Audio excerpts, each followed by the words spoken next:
But I was saying about the last episode, I had my cousin Adam on, who I just absolutely love dearly. We have the same chemistry you and I have. And we were talking about addiction and Oh, losing that's family awesome. members. Well, not really.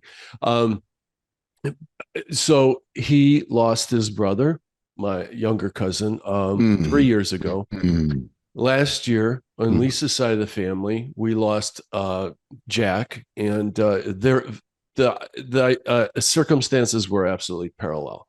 And it's you could just put this right on the Sackler family, who got everybody addicted to OxyContin, and then they go to heroin from there because when you get legal heroin, It's and then it natural. Yeah. correct. So what was it?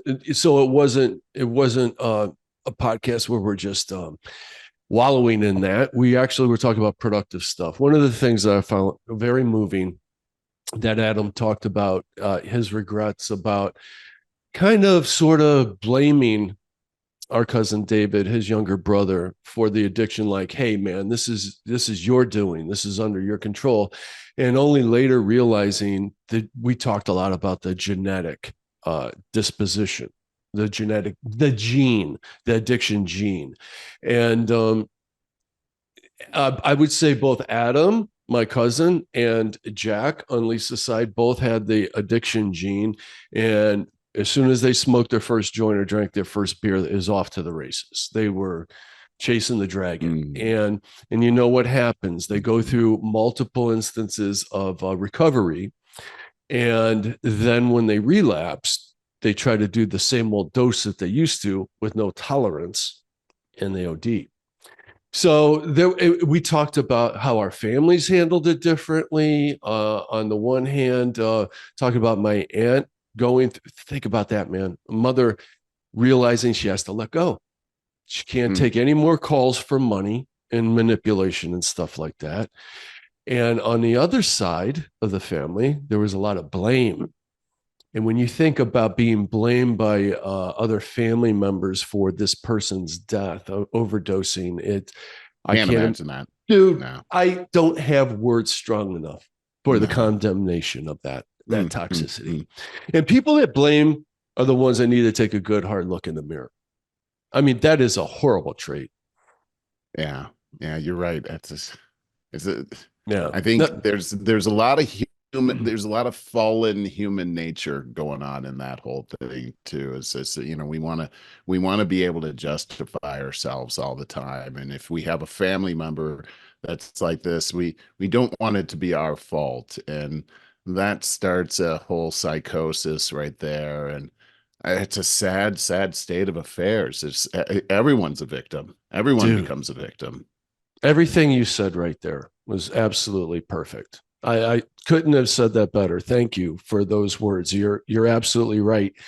And I think about the difference between the concept of forgiveness and letting go versus the concept of blame. They're so Mm. polar opposites. I mean, one is so high level and the other so low level. Um, we let's But they're move so on. related. They're so related, though. I mean, Hmm. it's like it's two sides of a coin. This whole thing with forgiveness and blame, and they're all related. They're, at the core, that you're in the same area here because your blame has to do with not wanting to look in the mirror and take personal Right, responsibility for right. what's happening. And there is a big character thing happening here too, where admitting that you're wrong, and we all want to save face. It's all coming from the same area, it seems Mm. like. And pride is such a huge thing, Ego. right? Where Hmm. yeah, and we want to it's such a powerful force, Barry. We're all victims of our own pride. I know Yeah. I am. It Oh, we all sucks. are. Yeah, it I sucks. wish I could just drop that like an anchor, because it's been the source of so many arguments and petty little BS It things. always is. But when you recognize that, you can challenge it. I do it all the time Right. in my relationship with Lisa. Like when she calls me out on something, I don't, I no longer, or I should say, I rarely get defensive and talk over her to stop her from going. I listen, I just absorb it because I realize, oh, this is your ego is being attacked. So chip away at it. Chip Wow, away. Barry, you know what? That's such a big thing that you just said. It's a matter of recognizing these things, Yeah. like when Yeah. we can put a red flag on something, then we're empowered to do something about it. You had me listen to this, the reflexive alchemy of George Soros. Dude, hold on. This We will talk a lot about that because I've listened to it for the second time, but we're going to have to wait on that because You we're going to go listened to deep. that twice. It was hard, huh? That's amazing, Barry, It was that a you tough listened to one, that man. twice. Yeah, Yeah. that Well, was some that was like drinking very thick medicine mhm. right there. Yeah, yeah, yeah. I can't wait to talk about that. But Uh, when we, but but but it goes, I'll just drop this, that it mhm, goes to the whole being able to recognize when something is going awry mm, is the empowerment. That's it. And that sort of encompasses a big, the real ending of what he says. We'll go into it, but he goes through all of that so that we can understand and recognize it and therefore do something about it. yeah, very true. And I'm at my rental today, and I'm looking at the Oh, lighting, and yeah, and uh, again, I'm here. I had the brilliant idea that I was going to rent this boom lift and scrape and paint the peaks of my house on either side. It's April in Cleveland. It's You can't scrape and paint a wet house. It's raining right mhm. now, as always. By the way, we a few days ago, was it Monday?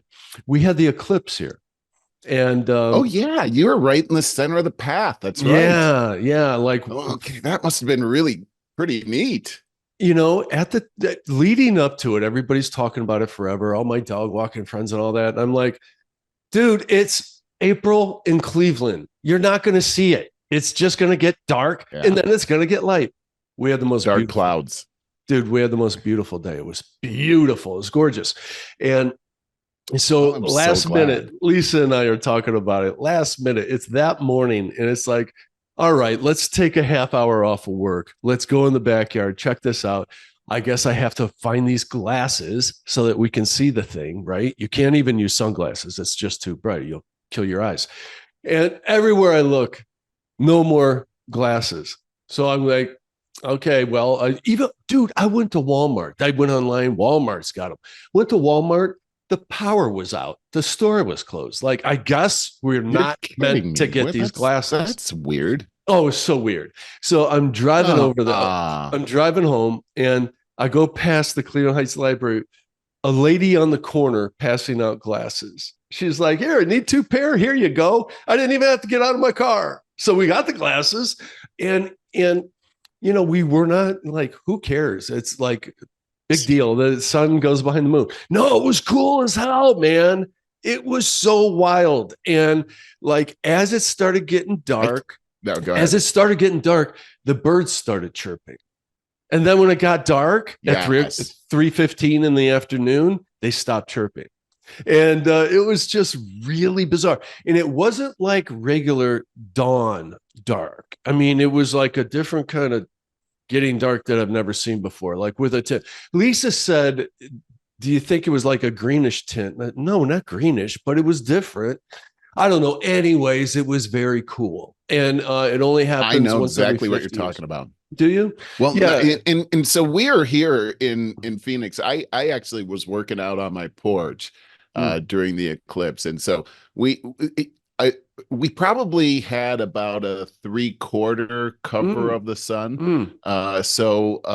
We actually got darker, not completely dark, but it got Right. darker. And when we have the birds started chirping, like, oh, it's getting to be nighttime. They started Yeah. chirping and Yeah. everything. And then it started getting bright again. And they were like, wait a second, what?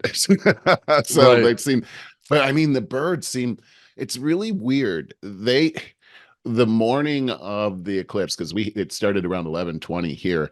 Mm. Usually when I wake up in the morning, it's just birds going crazy outside. I hear that every morning, but that particular morning, I hardly heard anything outside. It was kind of weird and eerie. Mm. But it was pretty cool. I had the glasses and everything checking it out, but it was basically for us pretty much a non-event.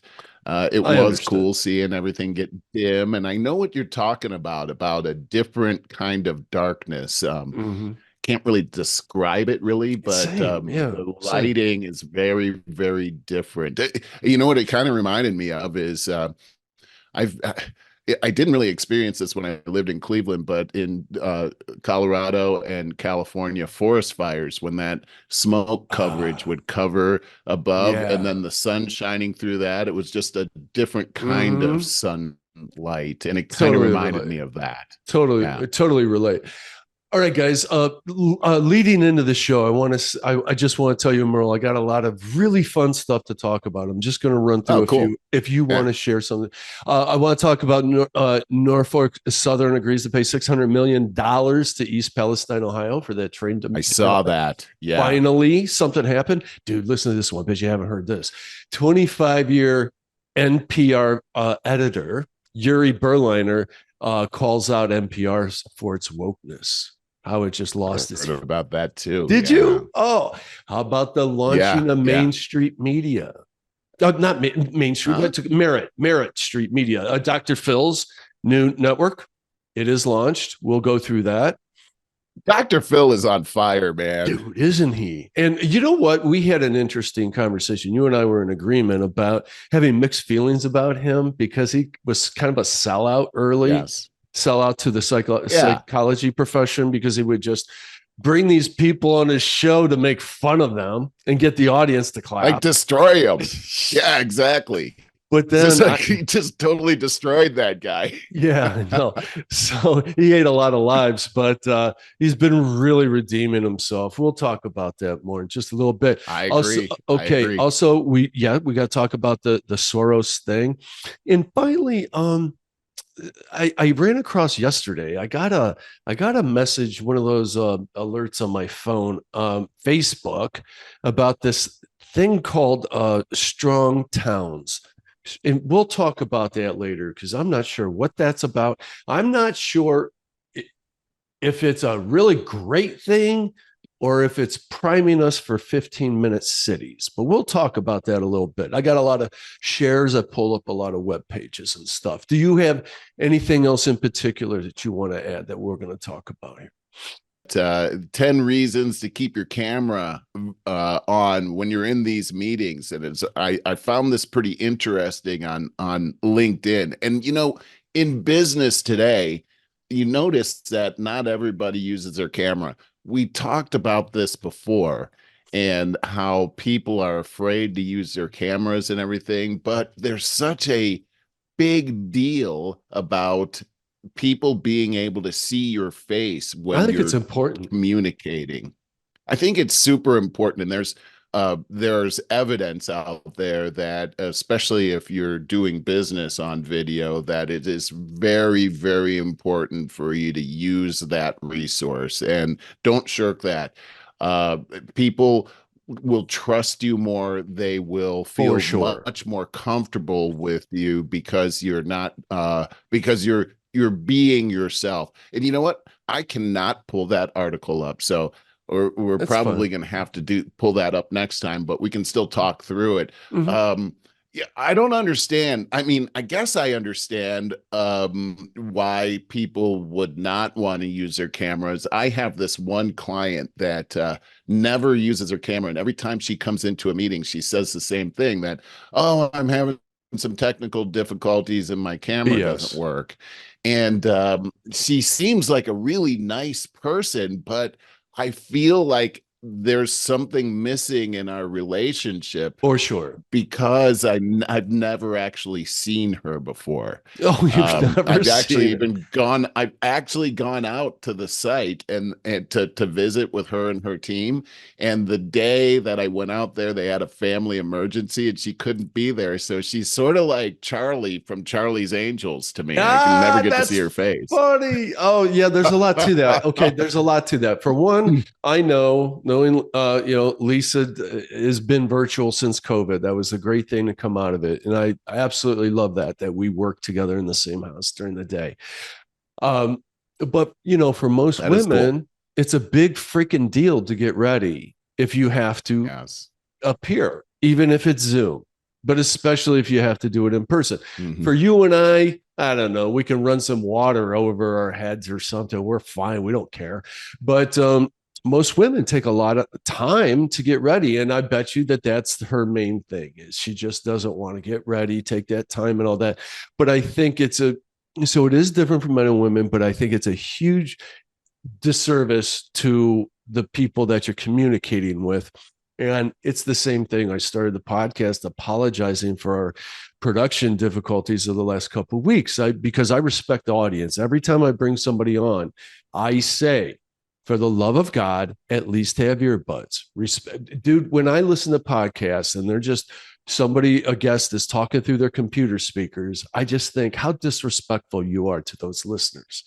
And yeah, so it's very unfortunate. I'm going to tell you though, a couple of days ago, I had a meeting. I opted to do virtually because it was with Cozy. It's some small business enterprise group out here, networking group, and it is held downtown in the Key Bank. Is it Key Building? A Key Building. In a meeting space they have there. And it's just, to get there at 8 o'clock in the morning, find parking and all that crap. I didn't want to do it. So I chose to opt in via Zoom. Dude, I couldn't understand what they're saying. Me and three people, two other girls, joined virtually, and it's in this big meeting room with one common speaker and with echo just off the walls, just all these voices talking over each other, bouncing. I couldn't understand most. We should just get right into this because this whole thing of you and I have been sitting here going, well, it looks like they're doing this on purpose. It looks like there is a plan to totally break down our society, and it looks like a globalist effort that's happening here. It looks like our government is being controlled by these different people.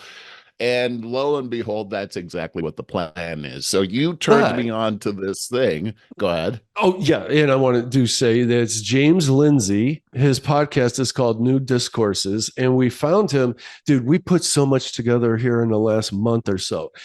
We found him because he came on Rogan for the second time about a month ago. And we both listened to that podcast. And it was just like, oh my God, it was mind blowing.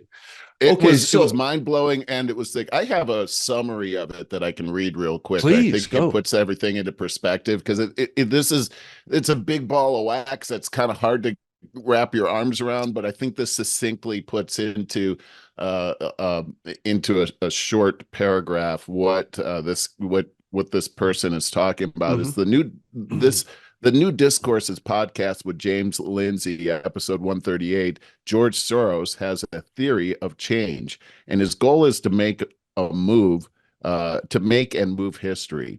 That theory of change is easy to understand if we take the time. It is also explicitly dialectical and alchemical. For Soros, society moves historically during times of chaos, when people are searching for guideposts for what the future will bring. And it proceeds through change by fertile fallacies. We'll come back and talk about what these things mean, which are the seeds of which has elsewhere been called mass formation psychosis. That is, feedback loops based on consequential errors change history. If you want to change history, then it's simple. First, plunge society into chaos, say by funding lots of things that disable communities. Yeah. In the meantime, build reflexive potential so that the people driven into chaos work in ways favorable to your agendas. Then, when chaos ignites, place strategic guideposts that lead the desperate people to make exactly the kinds of mistakes that take them where you want them to go. In this important episode of this, James Lindsey goes over how this whole thing works, and then gives examples of how it's actually happening today. The big deal that he said is he spends about 3 hours going over this stuff. The big deal that he goes over is that once we realize what, recognize it, we can call out, and we can help people to avoid the consequences of this particular strategy. And Barry, for me, it reminded me of this as, George Soros. He goes into some pretty deep information on who George Soros is, but at the end of the day, he reminds me of some of the people that I used to work with. They're going to the Carney thing again. Park. Absolutely. This is exactly what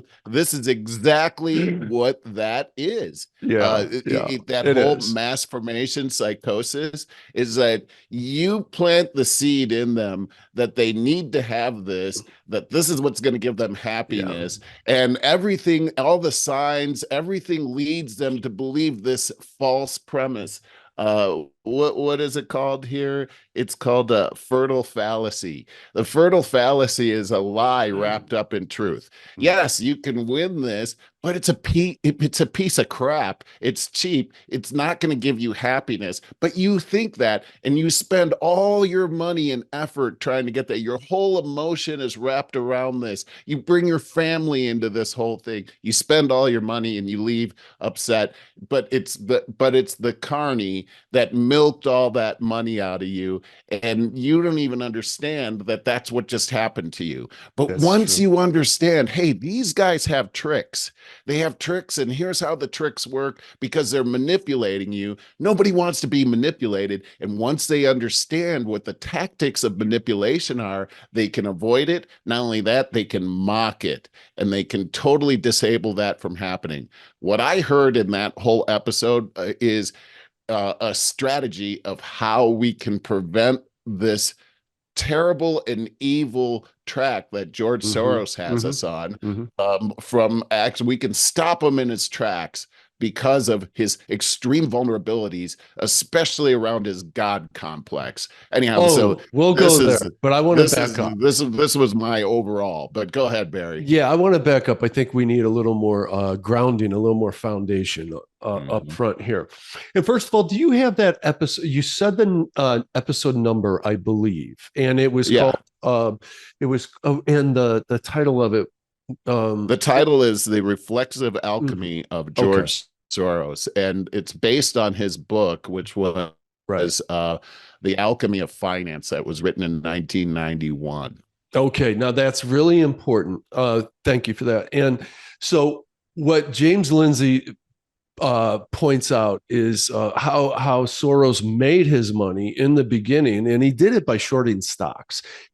Just a brief thing: shorting a stock is the opposite of investing in a company. It's expecting them to fail, and so you're betting for their failure, a company's failure.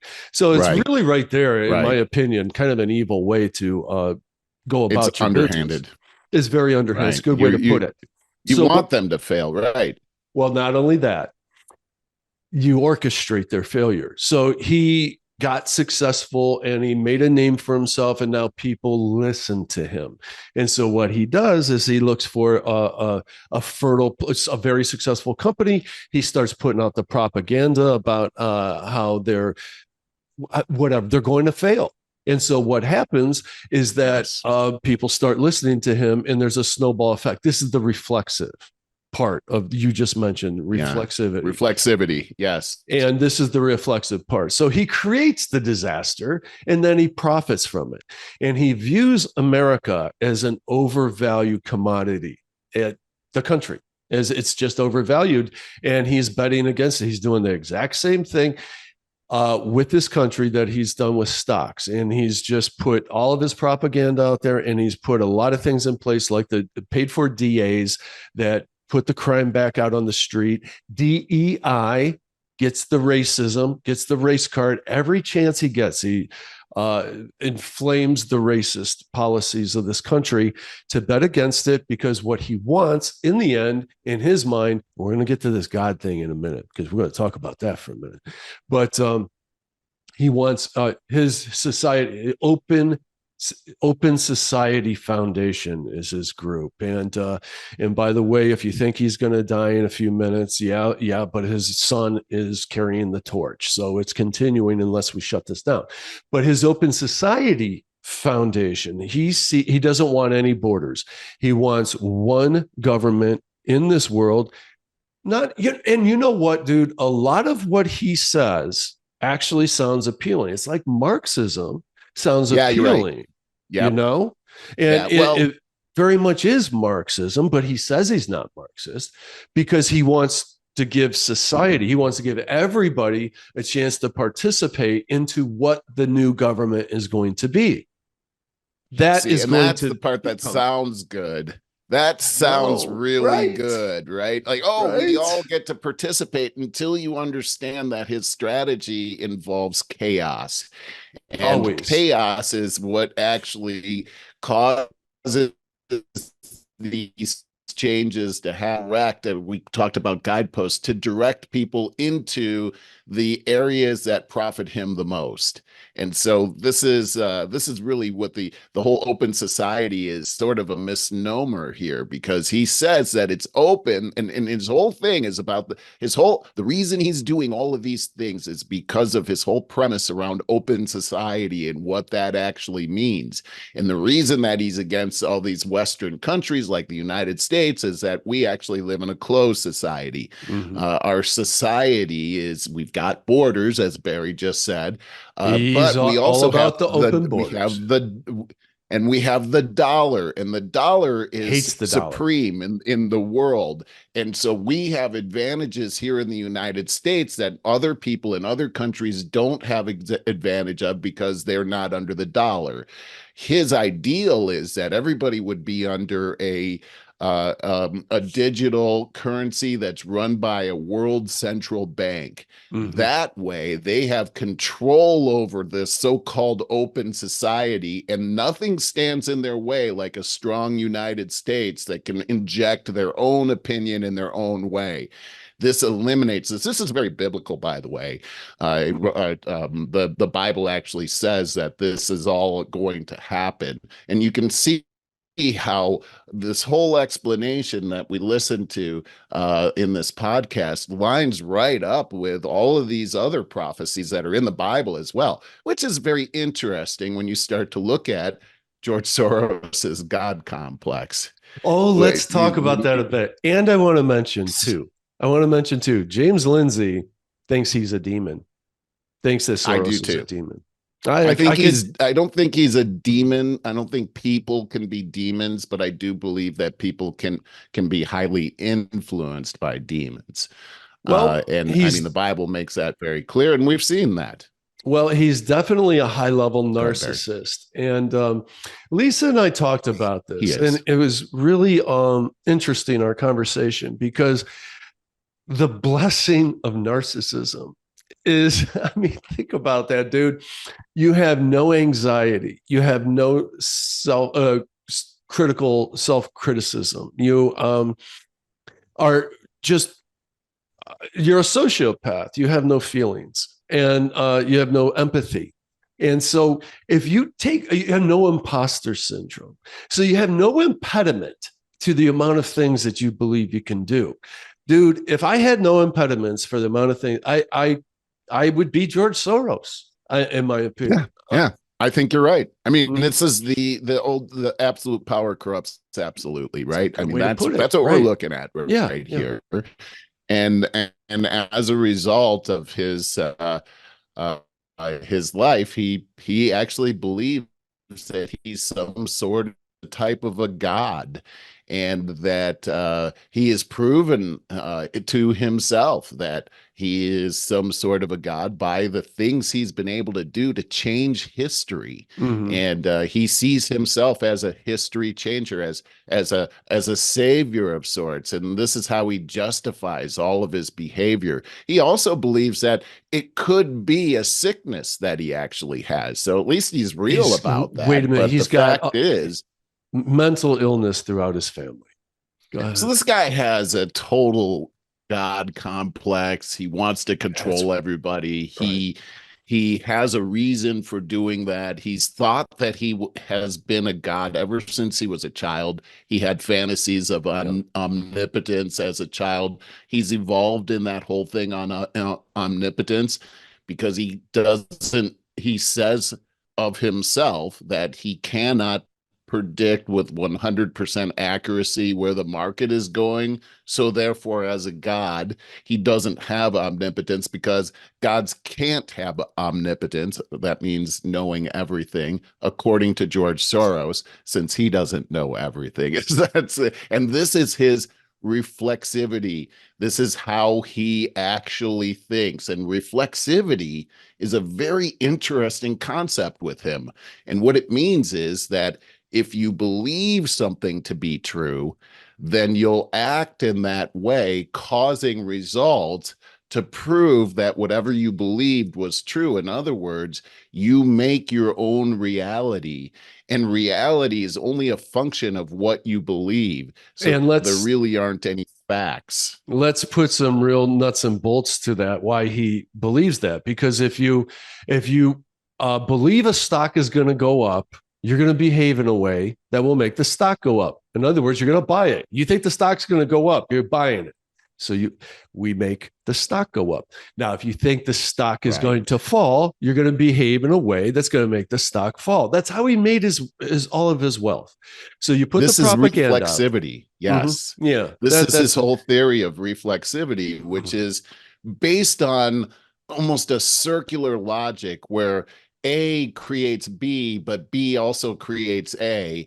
And so it's really making good way to put it. something out of nothing, Mm-hmm. which is what alchemy actually is. That's the name of That's his right. book, The Alchemy of Finances. And so his whole financial strategy is all about turning nothing or turning lead into gold through magic. Okay. And the whole thing is that he figured this out in finances, but he says that this can apply to politics. This can apply to society and social science. Interesting side note. Science, he says, if you can back your reasoning around science instead of a political agenda, people are more likely to believe your lie. And so that's Yeah. why it's called social sciences. And the open society is revolving around social science, which he says is more easily alchemized, because in social science you don't have to actually show that lead turned into gold. You only have to show that, let's say, I want to let's say California for an example. I want to help the homeless because look at this problem that we have. So you need to give me more tax dollars, billions of dollars in Yeah. taxes.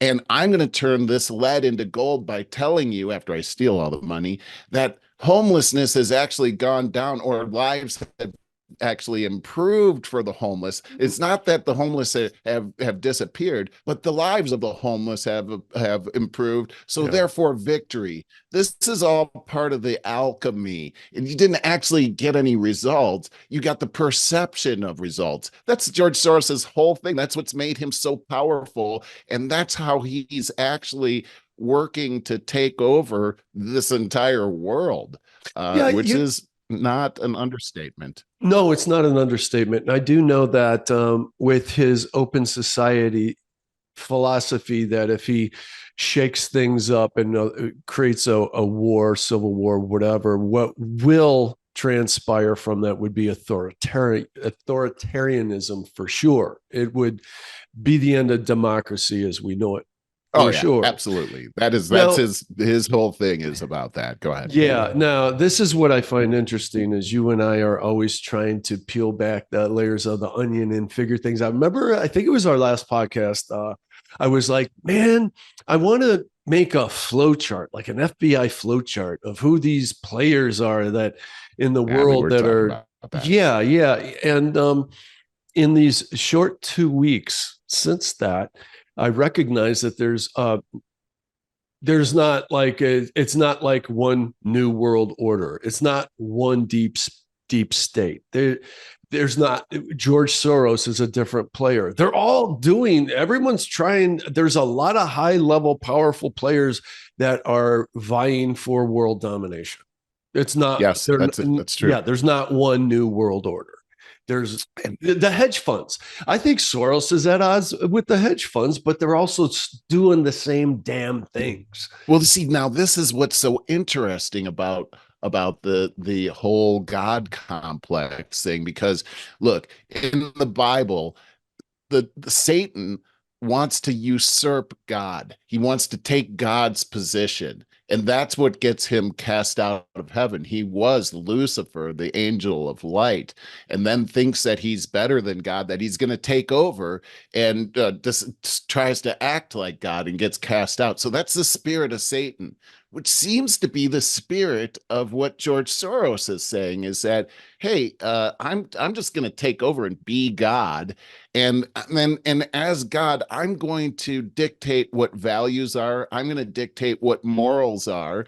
I figured out the secret sauce to manipulate people into this, and I will cause them to believe what I want them to believe, which suits me.